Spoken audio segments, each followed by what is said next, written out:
पत्नी की अंतिम शर्त। जब मैं रात को घर पहुंचा तो मेरी पत्नी ने खाना लगाया। मैंने उसका हाथ अपने हाथों में लिया और कहा, मुझे तुमसे कुछ जरूरी बात करना है।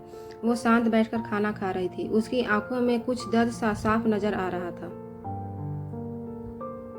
अचानक मुझे नहीं पता कैसे कहूँ, मगर मुझे उसे बताना ही था। मैंने बड़ी शांति से कहा, मुझे तलाक चाहिए। लगा जैसे उसे मेरे शब्दों से कुछ फर्क ही नहीं पड़ा, बल्कि उसने मुझसे पूछा, क्यों तलाक चाहिए? मैंने उसके सवालों को अनसुना किया तो वो गुस्सा हो गई।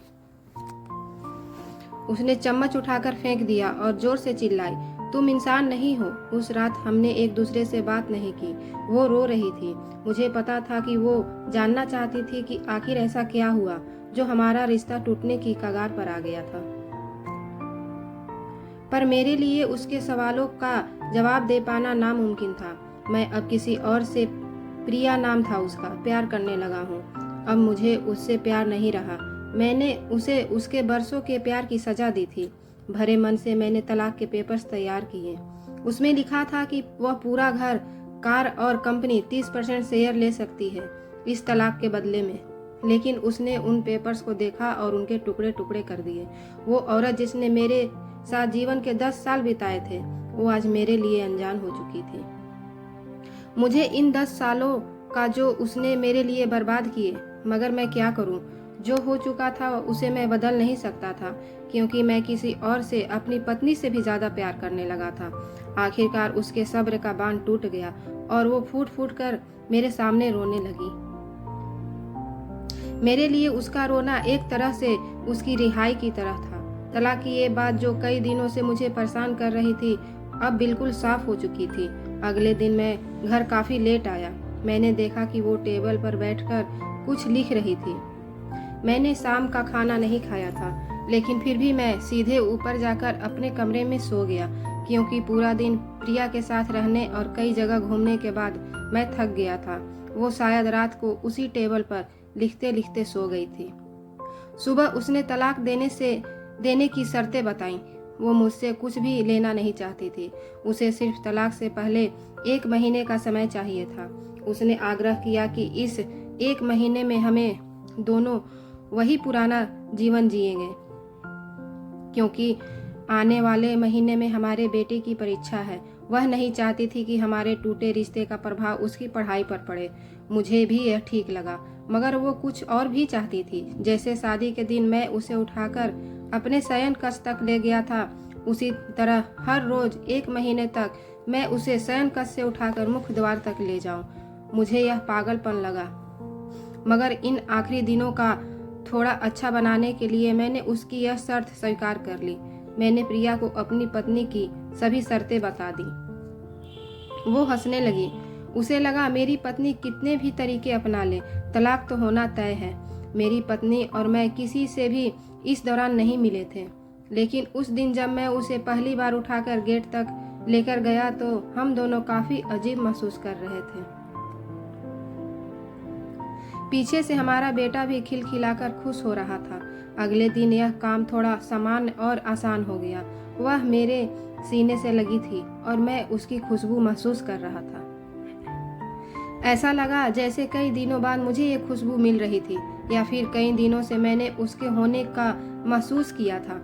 पहले जितनी उसमें वो कसाव नहीं था और चेहरे पर कुछ हल्की झुर्रियां नजर आ रही थीं और बाल भी सफेद होने लगे थे।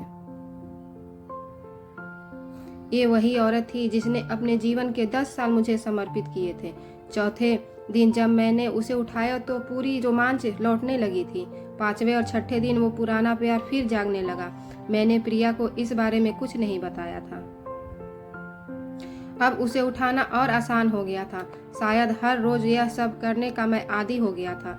एक दिन वह अपनी पसंद की साड़ी निकाल रही थी, लेकिन कुछ खास नहीं ढूंढ पाई।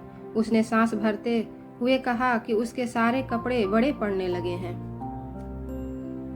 तब मुझे पता चला कि वह काफी दुबली हो गई है और इसलिए मैं उसे आसानी से उठा पा रहा था। मेरे दिल को एक झटका सा लगा। उसने अपने दिल में काफी सारा दर्द छुपा रखा था। पता नहीं कैसे मैं आगे बढ़ा और इसके सिर को छूकर देखा। अचानक हमारा बेटा आया और बोला कि पापा, ये तो मम्मा को उठाकर बाहर ले जाने का समय हो गया है। उसके लिए अपने पापा द्वारा मम्मा को इस तरह उठाकर ले जाते हुए देखना जीवन का अभिन्न हिस्सा बन चुका था। मेरी बीवी ने हमारे बच्चे को बुलाया और जोर से उसे गले लगा लिया। मैंने अपना चेहरा दूसरी तरफ कर लिया। मुझे लगा कहीं मैं अपना निर्णय न बदल लूं। मैंने अपनी पत्नी को रोज की तरह उठाया और बेडरूम से सिटिंग रूम होते हुए हॉल तक लाया। उसने प्यार से अपने दोनों हाथ मेरी गर्दन के आसपास रख दिए। मैंने उसे जोर से पकड़ रखा था, बिल्कुल हमारे सुहाग रात की तरह, मगर उसका इतना कम वजन मुझे परेशान कर रहा था। महीने के आखिरी दिन जब मैंने उसे उठाया तो मेरे लिए एक कदम भी चल पाना मुश्किल हो रहा था। हमारा बेटा स्कूल जा चुका था। मैं अपनी कार से ऑफिस गया और कार से कूदकर बाहर आ गया, बिना कार को लॉक किए। मुझे डर था कि अब एक पल की भी देरी मेरा इरादा बदल देगी। मैं ऊपर गया। प्रिया ने दरवाजा खोला और मैंने उससे सॉरी कहा। सॉरी प्रिया, अब मैं अपनी पत्नी से तलाक नहीं लेना चाहता। उसने मुझे देखा और मेरे सिर पर हाथ फेरकर कहा, तुम्हें बुखार तो नहीं है? मैंने कहा, उसका हाथ हटाया और कहा, सॉरी प्रिया, अब मुझे अपनी पत्नी से तलाक नहीं चाहिए। हमारी शादीशुदा जिंदगी शायद हम दोनों के ध्यान न देने की वजह से बोरिंग हो गई थी, लेकिन इसका मतलब यह कतई नहीं कि हम एक दूसरे से प्यार नहीं करते। अब मुझे एहसास हुआ है कि जिस दिन मैं उसे शादी करके अपने घर लाया था, उस दिन से जीवन के आखिरी दिन तक मुझे उसका साथ निभाना है। प्रिया के होश उड़ गए। उसने मुझे एक जोरदार चाटा जड़ दिया मेरे मुंह पर। वह रोने लगी और दरवाजा अंदर से बंद कर लिया। मैं सीढ़ियों से नीचे उतरा और आकर अपने कार में बैठ गया। आगे एक फूल वाले की दुकान पर रुका और अपनी प्यारी पत्नी के लिए एक सुंदर सा गुलदस्ता लिया। दुकानदार ने पूछा कि इस पर क्या लिखना है।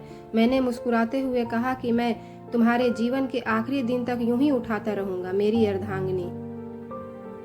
उस शाम जब मैं घर आया, हाथों में गुलदस्ता लिए, मेरे चेहरे पर एक मुस्कान थी। मैं ऊपर अपने कमरे की तरफ भाग कर गया, लेकिन तब तक वह मुझे छोड़कर इस दुनिया से जा चुकी थी, हमेशा के लिए। वो कई महीनों से कैंसर से लड़ रही थी, लेकिन मैं प्रिया के साथ इतना खोया हुआ था कि कभी ध्यान ही नहीं आ रहा। उसे पता था वह जल्दी ही मुझे छोड़कर जाने वाली है, इसलिए वह मुझे और मेरे बेटे के रिश्ते को टूटने से बचाना चाहती थी। मैं नीच उससे तलाक लेना चाहता था, लेकिन फिर भी उसने मुझे अपने बच्चे की नज़रों में एक प्यारा पति और पिता बना दिया था।